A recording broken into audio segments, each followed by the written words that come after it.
And meron ako ditong 2 pirasong boiled kamote. Babalatan ko ito at saka ko ito dudurugin. Ayan, ito na yung kamote. Para mabilis, ginadgad ko ito sa gadgaran ng keso. Maglalagay ako dito ng glutinous rice flour, asukal, buko.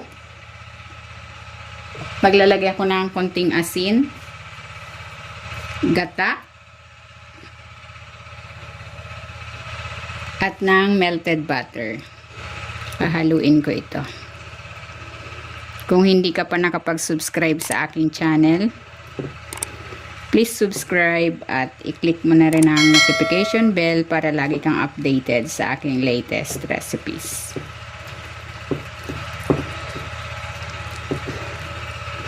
Ayan, okay na ito. Pwede na natin itong lutuin.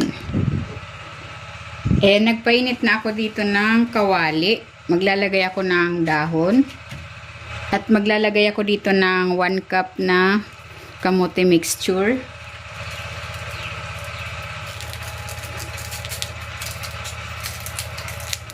Mahina lang pala yung apoy para hindi ka agad masunog.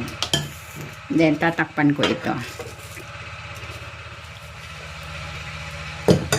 Babalik ta rin ko ito. Ilagay tayo uli ng dahon. Takpan natin ulit.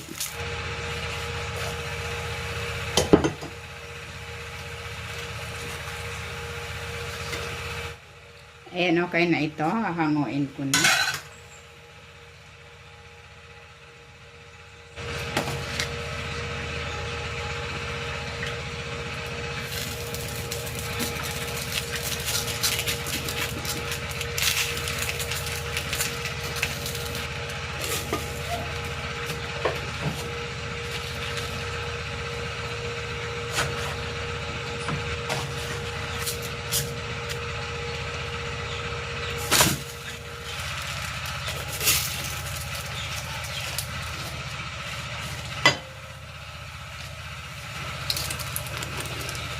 Ito na, luto na itong bibingkang kamote sa kawali.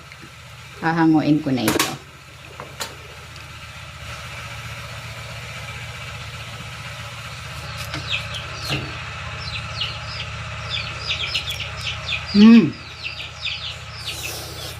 Harap.